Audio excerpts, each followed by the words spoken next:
All right, well, we wanted to welcome everybody to First Tuesdays with Heart. It's Tuesday, October 8th. Hope you're all doing well. So just a brief reminder, HEART stands for Healing, Empowering, and Rebuilding Together. We're a peer support program for anyone impacted by any mass violence incident. So quick introduction, Alice is not with us, but she is the co-director of HEART, and she also facilitates the route and UNLV support group meetings. Jackie is an LMFT. She is the Resiliency and Justice Center's Behavioral Health Program Coordinator. She's one of our original HEART coaches, and she also facilitates a Route 91 support group along with a third Tuesdays with HEART. And I'm the co-director of HEART. I'm a route survivor. I assist Alice with the UNLV support group and also Jackie with Third Tuesdays with HEART. So we always like to start with something that we think means something to those of us in our situation. So, this one was really hit me. I posted on Facebook and it got a lot of really good reactions. So, trauma says, I should have done things differently. Healing says, hindsight offers clarity, but I did the best I could with what I knew at the time. I deserve to be gentle with myself, even when I make mistakes. So good reminder for all of us. Just some brief housekeeping reminders. This program is intended for those of us impacted by a mass violence incident. Directly implies those who were there, first responders, hospital staff. Indirectly is our families, friends of those impacted, people who are not in the area at the time of incident, and community members. So if you are not one of these, please remove yourself at this time. We want to keep this a safe space for those of us impacted by mass violence, so please be respectful of everyone in the group. Please don't share details of your incident with anyone. I'm sorry. Please don't share details of the discussion outside of tonight's attendees, but do feel free to share what you've learned. Oftentimes we talk to other survivors or others impacted, and we can share some of that knowledge that we learned from these programs, which can help them too. The intention of the group is to learn and discuss our healing journey. So we don't want to discuss details of the incidents themselves, as we don't want to activate others.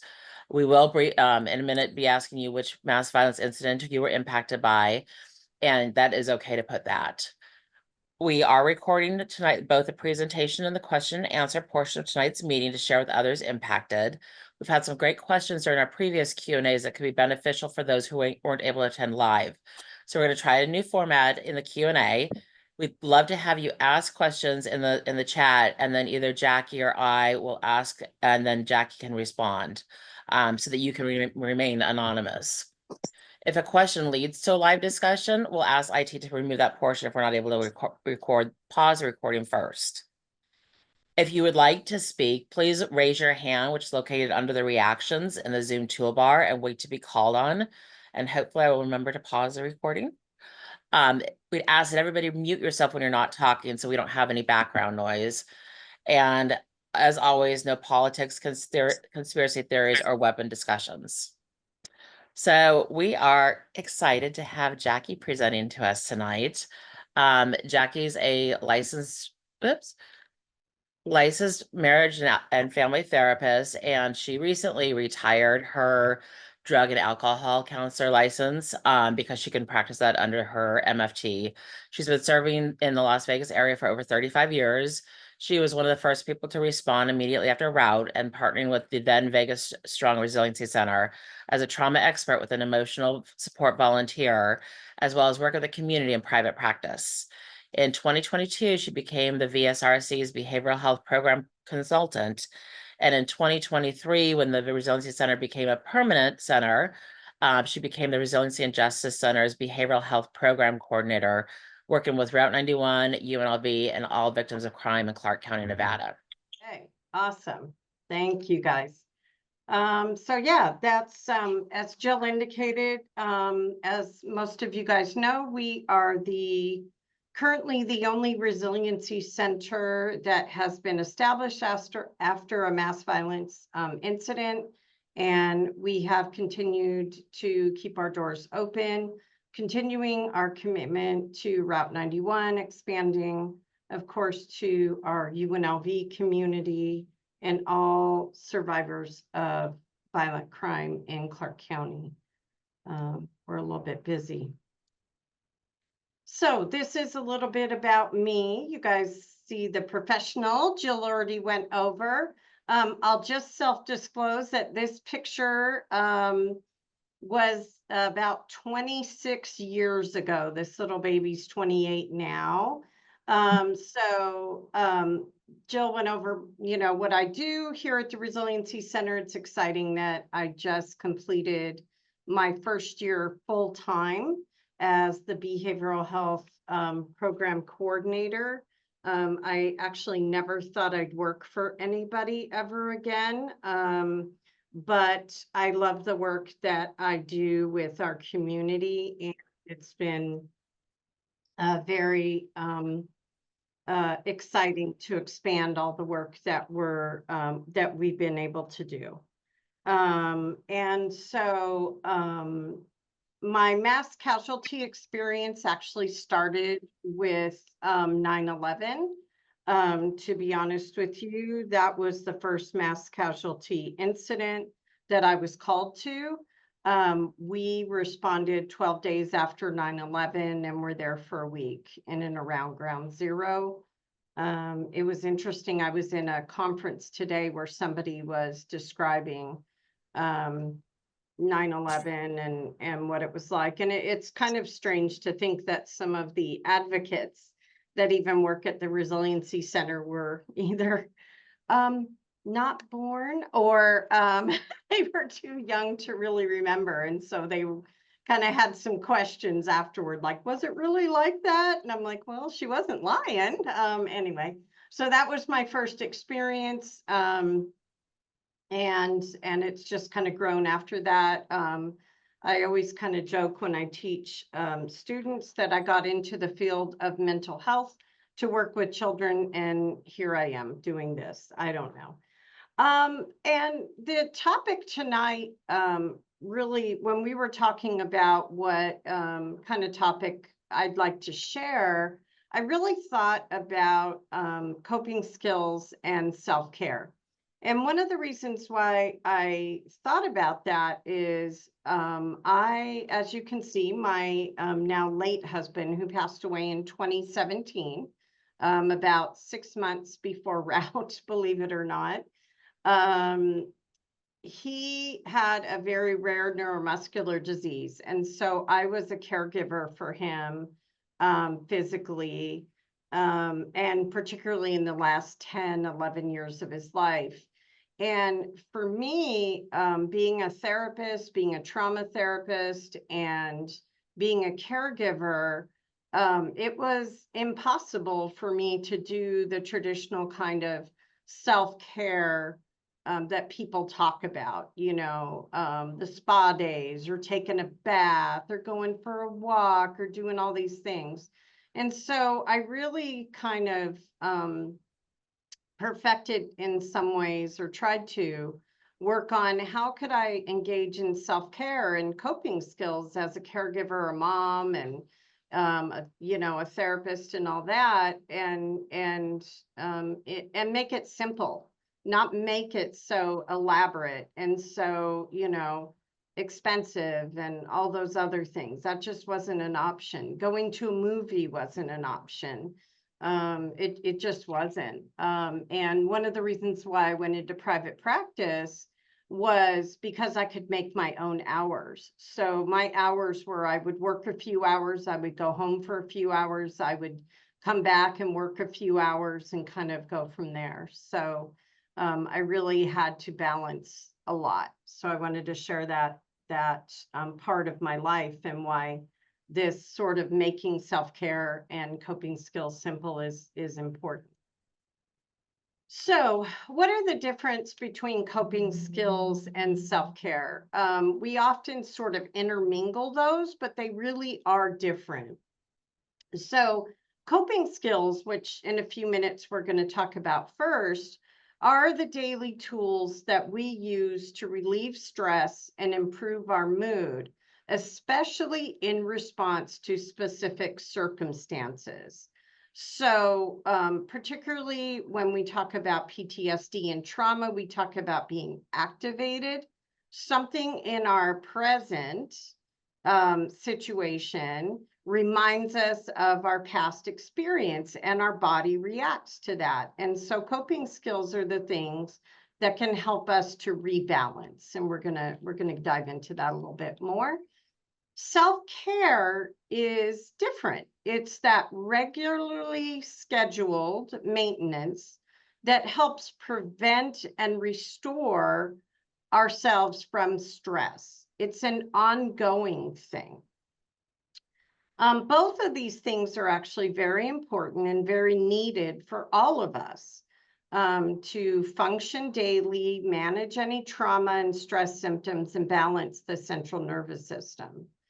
I'm sure we've talked about this in other First Tuesdays, but our bodies consist of the sympathetic and the parasympathetic systems. The sympathetic nervous system activates the body processes in times of stress or danger. It's responsible for our fight or flight response. The parasympathetic nervous system controls homeostasis and the body at rest. It's responsible for our rest and digest function. The most important thing is having a balance between the nervous systems. These are necessary for health and wellness. One of the challenges is when folks get stuck, particularly in the fight or flight. I remember years ago, I worked with a first responder in my private practice, and we were talking about the nervous system and the balance. And he said, I feel like my fight or flight is like a light switch that's been on my whole life. And he was right. This was a first responder who had grown up experiencing trauma within his home, in his community, and then he became a first responder in a rural area, which, you know, we can just sort of go on and on from there. And so he's been in this fight or flight for a very long time. And we know that can be very challenging for folks. So we want to work on having balance, and even if we can't maybe yet turn it off, we dial it down. Think of it like the volume on you know, a radio. You want to turn it down a little bit and get some of that calm going on. So let's talk about coping skills. Remember, coping skills are those tools that you use when you're responding to a stress or an activation type of event. It's important that we really think of the types of coping skills. There's positive coping skills that enhance our health, our well-being, our knowledge, our creativity. Some examples of that might be exercise, meditation, connection, nature. I put a picture of books over there because I am a bookaholic. I remember, I'm old enough to remember when Amazon was just books, and boy, did I love it. What? I can just click and get all the books in the world.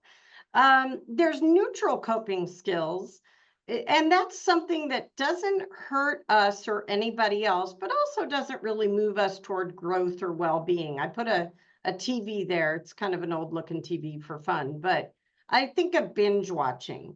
I love binge watching. I think many of us, I really got hooked on it during, obviously, the pandemic, when we were all asking each other, what are you watching now? Because, you know, we were bored. I think of video games, but the sort of asterisk I put by video games is that a lot of young people will play video games with their friends online. And so that kind of puts it in a little bit of a different category because you're connecting with others. But if you're just sitting there sort of playing, it just may be sort of mindless entertainment. And negative coping skills are activities that we engage in that have a high potential of hurting ourselves or hurting others, or activities that may have negative consequences for our health, our well-being, and our relationships. And often we think of any of the addictions like alcohol, drugs, gambling, any kind of risky behavior as well, anything that could potentially harm us. And it's interesting because, like Jill said, I allowed my LADC to retire mostly because they really wanted a boatload of money, and I'm like, what am I doing anyway? And under my MFT license, I can see folks with substance addictions.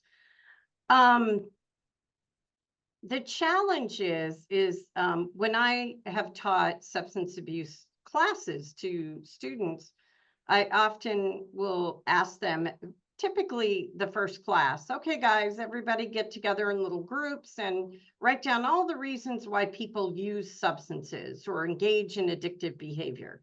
Oh my goodness, they put all these lists together and they're all fancy and they list all kinds of really good stuff. And after they're done, they're like, okay, professor, what's the actual answer? And I'm like, because they work. That's the answer. The real thing is that as humans, when we feel all those scary, negative, anxious emotions, we often want to either push them down, run away from them, or numb them where we don't feel them. And substances, unfortunately, work. The other thing that I always share with students, and I remember my son, that cute little 2-year-old growing up, I would say, yeah, so, drugs and alcohol work until they don't. That's the challenge. When does that sort of, flip into becoming an issue? It's very individualized, and you have to be very mindful of that. So we want to be really careful with our coping skills that, again, we talk about balance, that the majority of coping skills that we engage in, you hope are positive or at least neutral and minimally engaging in any of the negative ones because of the potential for harming self and relationships, quite honestly. Of course, we know that when folks have, if you've ever been, in a relationship with somebody or in a friendship with somebody or work with somebody who has a serious addiction, it can cause a tremendous amount of problems. So we got to be careful with that. Sorry. Okay, there we go. So let's focus on some of the positive coping skills at this point. So one of the things that we've been working on at the Resiliency Center is not only working for the well-being of all of our, survivors and victims of crime and everything else, but also the providers and the folks who do the trauma work. We can develop secondary trauma. We can have stress. We are exposed to a lot of things. And so we're working on training, and we've been trained as trainers in reducing secondary trauma in burnout, because a field like ours can have a high level of burnout and turnover, and you really want to retain people in the field because that's your, expertise. So the research that has shown that if we engage in what we call parasympathetic recovery, remember that sort of rest and digest, and one of the following activities for 5 minutes every hour, just take 5 minutes out of your hour to either breathe, do some breathing. We're going to talk about that in a minute. Moving, exercising, stretching. I'm one who carries a lot of stress up in my shoulders, particularly if I'm working on the computer. And so I will do kind of the neck rolls. Does anyone do those? Those are really, Lovely. I hear a lot of crackling though, unfortunately, but you know, it's okay. Or connecting with another person. And you know, in the workplace, it's really nice because at the Resiliency Center, we take all this very seriously. We take it so seriously that if you were here and saw our friend Tyler, who talked about some of these principles, we call these our Tyler timers. Our colleague Tyler Winkler, who is our supervising attorney, we all have these on our desk. It's really sweet because he asked what's our favorite color, purple. And so these are our timers. And so we turn them over when we're working at our desk. And then when that timer goes up, that reminds us we need to breathe, move, stretch, connect, whatever. And it's great because we can just go into someone else's office and say, hey, do you have 5 minutes to connect? And they're like, yes, I do. And we talk about things not work related. Talk about how was your weekend? Have you seen any good movies? You know, things like that.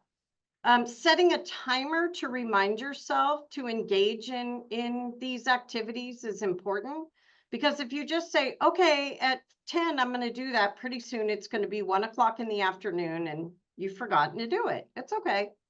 And it's important to engage in this parasympathetic recovery.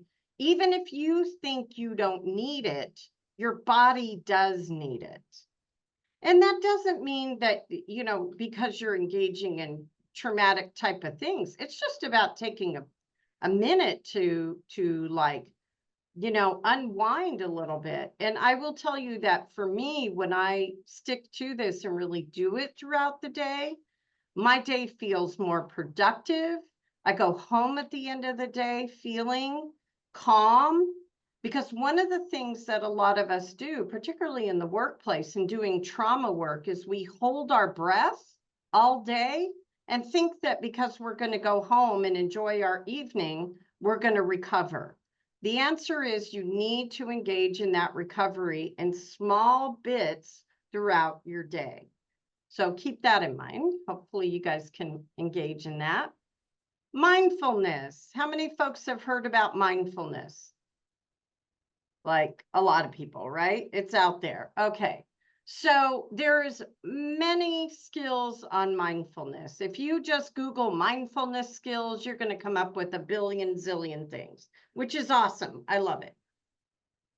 The practice of mindfulness is so important because it keeps us in the present. It keeps us in the here and now versus the there and then. The there and then, particularly for folks who have been through traumatic situations, was not safe. But the here and now, we hope, is safe. We're hoping that for all of you right now in our meeting tonight, you're in a safe place, you're comfortable, you know, and so we want to be in the here and now. That is where we are safe. So here's 21 things. We can talk about a few of them. I like the yawn and stretch. Just something simple like washing your hands and paying attention to the particularly cool water. I know they say use warm water for germs, blah, blah, okay. But then the cool water can just really ground us very nicely. I like loving kindness. That was nice. Like a meditation where you send warmth and kindness and peace to others. I thought that was very nice. I like that. We're going to talk about box breathing in a minute. Cloud watching is pretty cool, unless you live in Vegas. Well, mate, I lie. We got a few clouds outside right now, not much.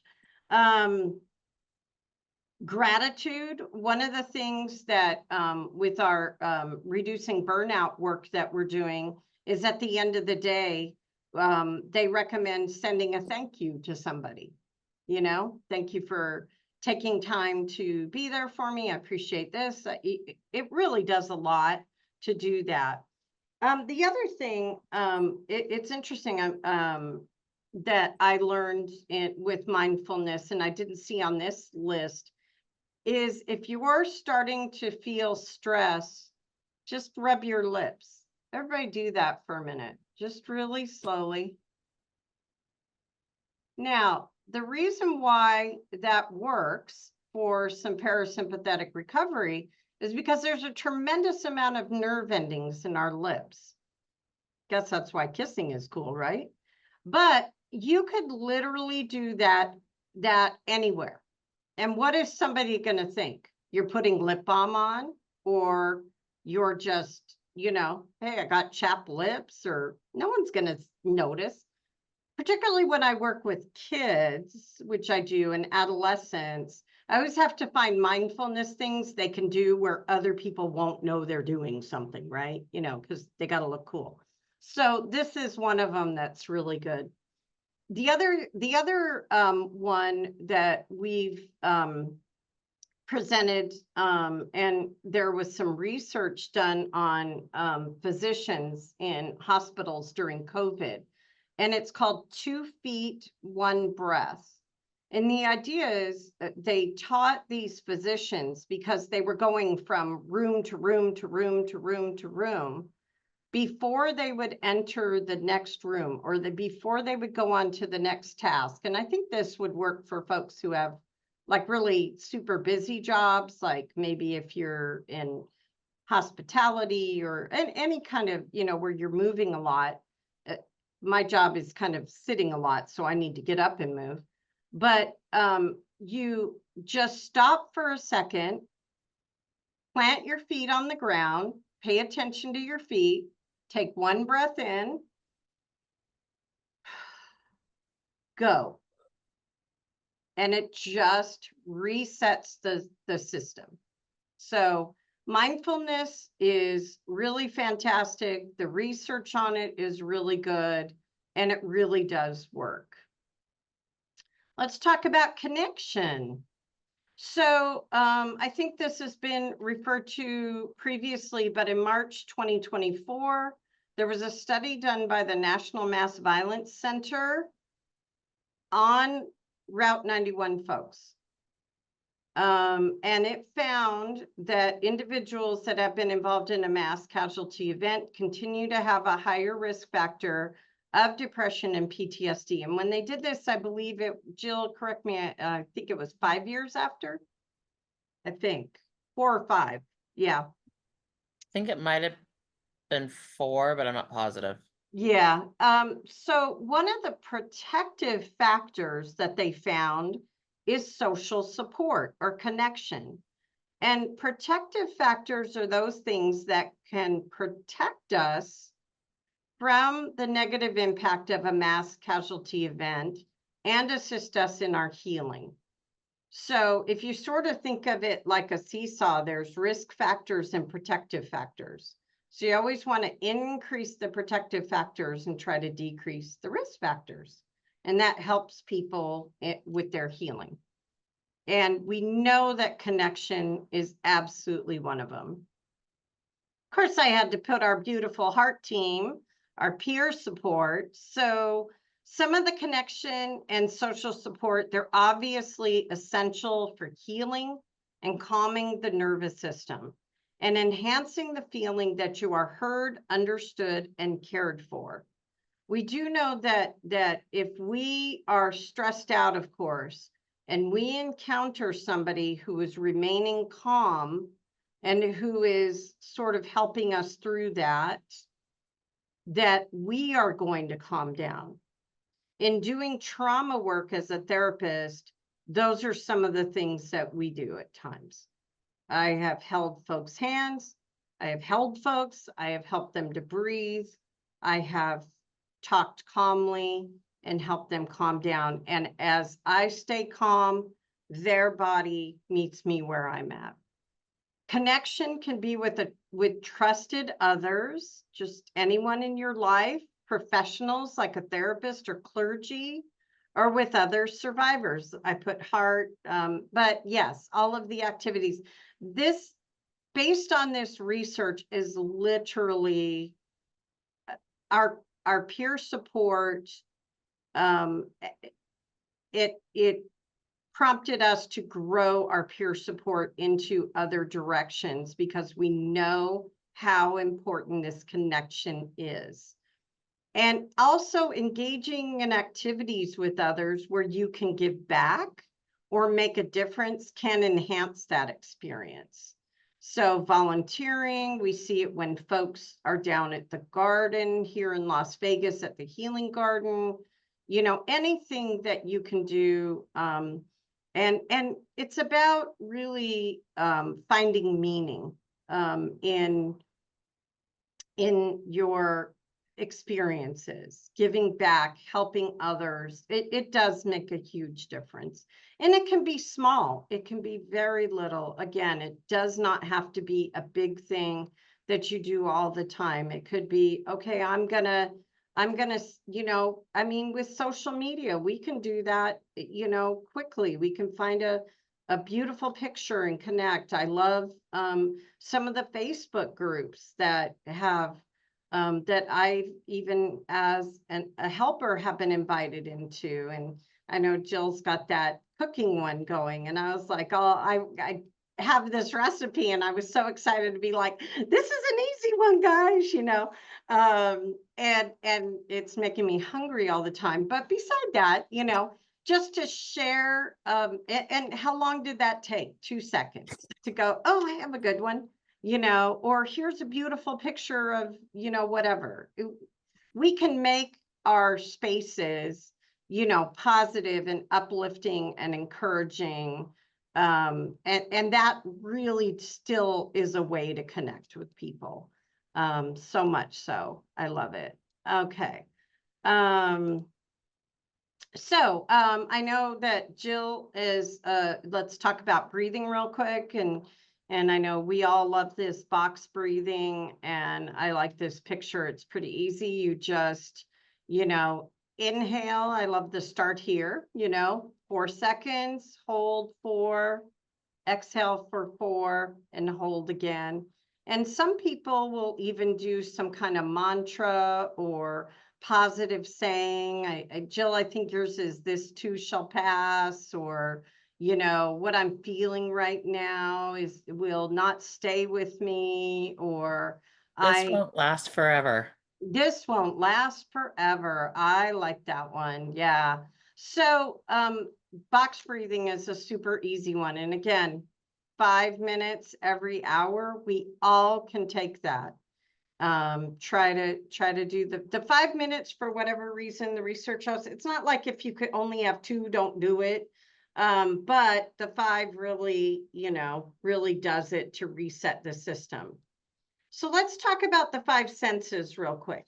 As you guys know, I'm preaching to the choir here. The 5 senses are often what activates us. It's something we see, something we touch, something we hear, something we taste, or something we smell that reminds us, or reminds our brain, to be honest with you, of the traumatic event that we experienced. And the thing is that the brain's #1 job really is to keep the body safe and alive, right? To keep the machine going. And if the brain, and it often happens without our conscious awareness, smell is a really strong one.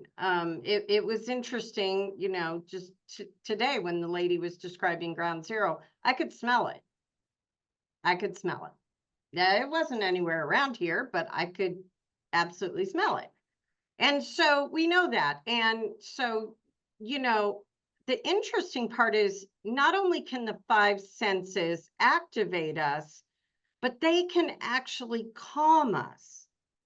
And so it's important to think about what are some of the things associated with the 5 senses that, work for you. What works for you? For some people, it's like on my computer screens, and literally sometimes I'll have 4 going in this place. It's crazy.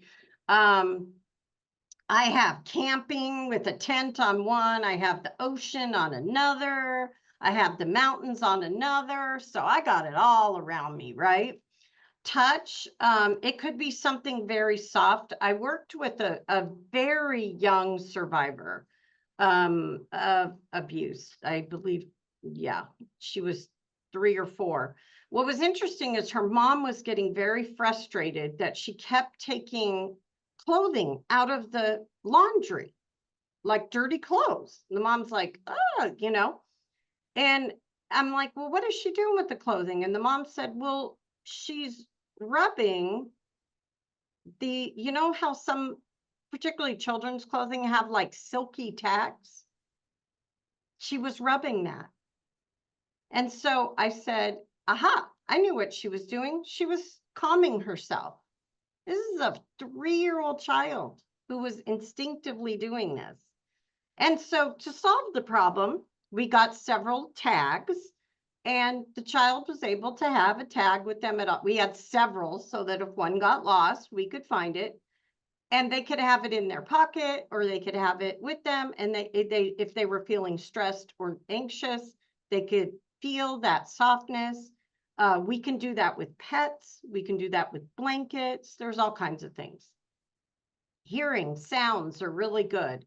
I am a big ocean person, so everything to do, I will fall asleep to ocean sounds. I have on my desk a sound machine that makes like, I don't know, 20 something sounds. Some of them are a little strange. The busy traffic one isn't my thing, but taste, particularly strong flavors. I was just talking to someone last night who said, I read somewhere that like sour things can calm my anxiety. So they found some real sour candy. And I said, well, you're right. For you, it might be sour, but it's about strong taste. Again, because the brain, it's if you're, activated in that moment, and you partake in a strong taste, like something very sour, mint, cinnamon. I've had people use espresso beans, stuff. Then they're like, woo, anyway. But the brain is like, oh, this is real. I got to focus on this because this is like really intense. And smells. I have a nice wax warmer in my office right now. A lot of us like candles, I've worked with kids where,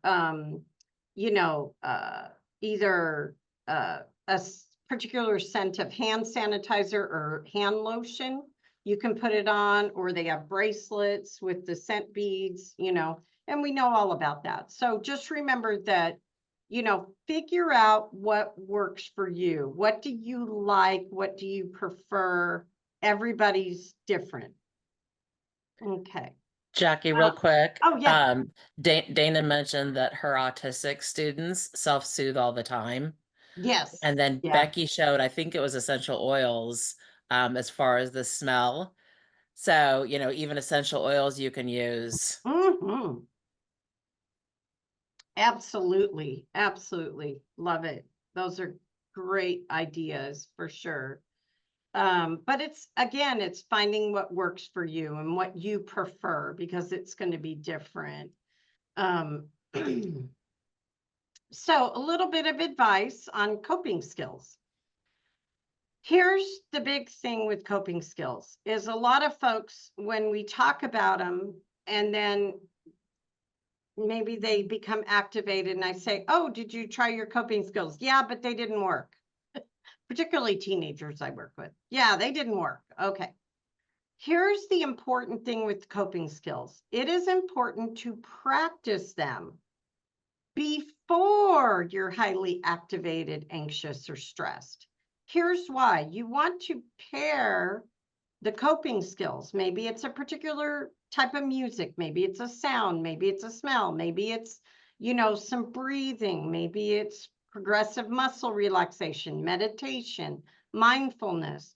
You want to practice that when you're calm, so your brain associates this activity not with being highly stressed, but being calm. it is correct. It's not going to work if you just, I was kind of talking about this presentation with some of my peers, and it's not going to work if you go, oh my gosh, I'm so stressed. I'm like at a 12 out of 10, and wait, let me Google, what was that? Mindfulness? No. Practice them. So, the thing is, by practicing that, when you're calm, you can find out what works. You can allow your brain to be associated with these activities with a state of calm, and you're going to have enhanced success when you're stressed out. You want to write down, like maybe put a note in your phone somewhere, which ones you like, what works for you, because these are going to become the tools in your toolbox. Like, oh yeah, I have my, I saw a college student last night that I started working with actually when they were in middle school, and really rough time through the pandemic, as a lot of our young people did. And he was saying, I still have my I want to feel better playlist. And that's what they called it on Spotify. Want to feel better. This is my playlist. And I'm like, that's awesome, And I'll have kids play songs and all kinds of stuff. And so that we can share. And it's good to share with each other. Okay. Any thoughts on, I can't see the chat, Jill, so if anyone has a question or thought on coping skills, it'd be great. I was trying to share this with everyone, but it didn't go. I've had so many coping skills that I'm not able to use anymore because I never heard to practice them when you're calm. So the only time I would use the coping skills would be when I was trauma activated, when I was in a rough shape. So Yeah, eventually just the coping skills themselves would get me worse. right. And that makes total sense, because if you think about it, your brain associated those activities not with calm, but with stress. Yeah. And that's where sometimes in our field we don't think to tell people things that kind of make sense. But you're right, and so what you might want to do, if there were, and start with things you like, like particular taffy that I like. And taffy's cool because you got to kind of chew it, right? And so just be in a calm state, practice your breathing, and be like, I'm going to try some of this lovely taffy or this cinnamon gum or something. And just kind of do your calmness in your breathing, and just start out with a couple. You don't, because people too can get too many. I mean, that toolbox seems to have a lot of tools, but you can get too many, and then it feels like you're just pulling everything off the shelf. And so you want to be kind of strategic about it, but definitely practice when you're calm, for sure. Or maybe if you can't be completely calm, maybe practice when you're a 2 or a 3 versus a 9 or a 10, if that makes any sense. So yeah, thank you for that. You're right. That's a really good point. Anything else? All right, awesome. So let's go on to self-care. Now, here's the interesting thing with self-care, is that there's multiple dimensions to self-care. Remember, it's the ongoing routine. We sort of have it become part of our life, our day-to-day life. It should. And I like this self-care wheel because it looks at different dimensions: professional, personal, spiritual, emotional, psychological, and physical. So I really kind of liked those because it had different dimensions. And again, it's like things you can sort of do. And some of these are, again, no cost, easy. I love laugh. I will tell you that one of my coping skills is absolutely humor. I watched the worst television shows that anyone could imagine. Like the worse the humor, the better. Like I'm that person, not afraid to say it, but it I have to watch, I don't watch reality TV. Like, why? Come on. For me, I can't do the drama, but other people love it, and that's fine. Or, like a great thing might be, the Great British Baking Show or something like that. So those are really great things. I like the professional because I think often we don't think about how that our work, if we're not engaging in self-care with our work, that it can definitely move into all other areas of our life, setting boundaries, using your vacation time. So many people do not do that. um, Taking mental health holidays, full lunch breaks. This is something we kind of have a little bit of a joke at the Resiliency Center. When we were going through our training on secondary trauma and burnout, they called them sad lunches. And the other day I said to one of my colleagues, hey, you want to go eat in the conference room so we're not having a sad lunch? And one of our other colleagues walked by and said, what are you guys doing? And we're like, we're not having a sad lunch. Can I join your not sad lunch? And it's kind of become part of, again, laughing is good. Crying, hobbies. A lot of us engaged in hobbies at earlier times in our life, at different times in our life. And we kind of forgot that we liked them.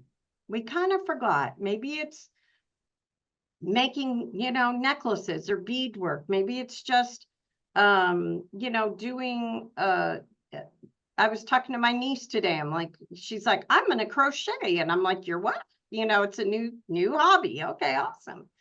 Spending time with family, if they're positive, that is, or just kidding. Just taking some time to maybe set some goals. I really like this one a lot, and it's important to think about. And again, it does not have to be something that costs a lot of money or, anything like that at all. The other thing that I wanted to make sure to talk about in this is Maslow's hierarchy of needs. Some of you guys may have seen this before. I see the educator going, yep, for sure. Okay. So this is very important, particularly when we are doing work with people who've been through traumatic events. And I've really worked with our advocates on this in terms of working with victims of crime. We need to make sure that people have food, water, shelter, clothing, sleep. I even like, breathing, like fresh air, like we need to breathe before we can start talking about something else. And so when we work with folks, we're going to ask about those things first, because those things need to be taken care of first before we can let's move into safety and security. Are your health needs met? Employment, property, just even your belongings. We have folks who may be unhoused and I see it every day out my office window, folks with carts and bags and all that. That's important to folks. Family and social connection of any sort. Then we can move into love and belonging, friendship, family, intimacy, connection, self-esteem. Now we're moving more into the counseling sort of realm of things, confidence, achievement, and self-actualization. We definitely need to sort of keep these in mind, not only for ourselves, but even others that we may encounter. That if somebody is these bottom sort of things are not being met, they're not going to be able to do these other things yet. We got to kind of first things first. So I always like this idea of ensuring that our basic needs and safety needs are met first. Asking, am I thirsty? Am I hungry? Am I tired? Do I feel safe in my living situation? Before I can begin to even move toward healing, we need to have those things taken care of. And so Maslow is definitely something we always keep in mind. Some of my experience in doing disaster relief response was when Hurricane Katrina and Rita came through. A lot of folks were relocated up to Las Vegas because they're of the casino industry. And the Red Cross is so great when I worked with them for the response here. And these were the things that we were working on first was, our folks, what do they need first? They needed a place to put their head. They needed food. They needed water. They needed, some of them did not have clothing. They did not have all of their things. So, and we're going to be, unfortunately we have hurricanes happening right now. So, that's just important to keep in mind. So to wrap up a little bit, coping skills and self-care do not have to be elaborate. I will tell you, one of the things I started years and years ago is that I paint my own nails. And I have a obsession with nail polish, and don't ask how many I have, but it's something I did for myself for years. I could never go and get my nails done. That just wasn't a thing. I still don't really, because I'm like, that's a waste of money. I've been doing it myself for decades. Anyway, but it's just something I do. And I kind of made a routine of it. And I would do Sunday night after everybody was in bed, and I probably didn't get enough sleep, but it felt like I was taking care of myself. It was super cheap and super easy. And while I was doing it, I was watching a funny, stupid show. Okay. We don't have to do the spa days and vacations or expensive activities if you can't do those things.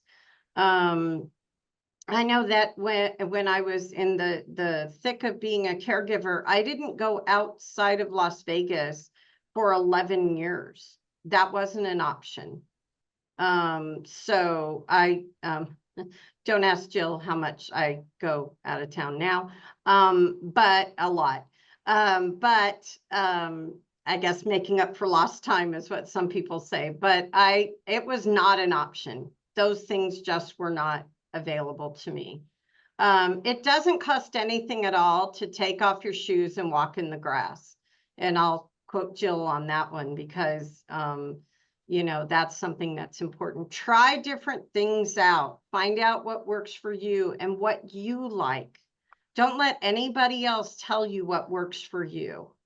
I worked with a young man once who had been through, in 1 year, he had been through 4 car accidents and a workplace shooting where he was injured. And he was, of course, driving was very difficult for him. And he started chewing Hubba Bubba bubble gum because it reminded him of being a kid. He focused on the gum and he would blow bubbles, hopefully not too big and it would cover his face, but it worked. That was his grounding. And he said, am I crazy? And I said, no. Does it work? He said, yes. I said, awesome. Do it, Practice, practice, practice. So when you're activated, anxious, or stressed, you can calm your nervous system and restore that balance. And remember to breathe, move, or connect for 5 minutes every hour. So this is a picture that I took of some wild horses. One of the things that I like to do these days, this is up in Cold Creek. So if you're familiar with Vegas, you drive out as if you're going to Indian Springs to the prison. You drive up the road that's next to the prison and you keep going. And it's just beautiful up there. And it's always cooler than down here. And whenever I feel stressed or go through some stuff, we call it putting our, I want to go put my feet in the dirt. And so that means just sitting in nature. And that is huge for me these days. This is really one of my biggest things. And it doesn't have to be going far away, but So just a reminder that the Resiliency and Justice Center offers a lot of free integrative services programs to anyone impacted by any mass violence incident. The free programs include Heart Peer Support, First Tuesdays with Heart, Third Tuesdays with Heart, which will be next week, since we moved last week's First Tuesdays to today. Meditation and mindfulness, trauma recovery yoga, art therapy, and equine therapy demonstrations. All of those are available virtually with the exception of the equine therapy demonstrations. And if you happen to be in Vegas when they're doing a demonstration, please feel free to join. You can find more information or to register at the resiliencyandjustice.org/calendar. So just a brief view of the calendar of events for October. Anything that is not event specific is open to anyone impacted by any mass violence incident. The dealing with life after loss is a little bit different. It is dealing with violent loss, but not mass violence. So unfortunately in Vegas, there is a lot of need for supporting people impacted by homicides, DUI deaths, things like that. So that's more of what that is geared for. So for additional support, you can request to be paired with a Heart Peer mentor at resiliencyandjustice.org/heart and click on Heart Peer Support. The disaster distress helpline is 24/7 crisis support. You can call or text them. There's also a great website, Safe Space, through Vibrant, which runs as a disaster distress helpline that can be quite helpful. The National Mass Violence Center has lots of resources for those of us who have been impacted by mass violence. And the Survivors in Solidarity and Rebels Project Facebook pages are Facebook support for those impacted. And then, as always, 988, you can call or text it for suicide or crisis. And then we just recently started a Cooking for Post-Traumatic Growth Facebook page. It's been proven that cooking can actually truly help post-traumatic growth. So we're on there sharing recipes. If anybody has a request for a recipe, has some great tips, anything like that that is cooking related, please, we'd love to have you join us. Next month, Alice will be back from her vacation and she will be speaking with us on navigating holiday stress, fun ways to deal with difficult people during the holidays. That's going to be on Tuesday, November 5th. So we want to thank everybody who joined us. We really appreciate you spending your time with us and giving some of your thoughts and ideas. It's definitely valuable for everyone. Have a wonderful evening and hope to see you next week and then next month for First Tuesdays with Heart. Good night, everyone.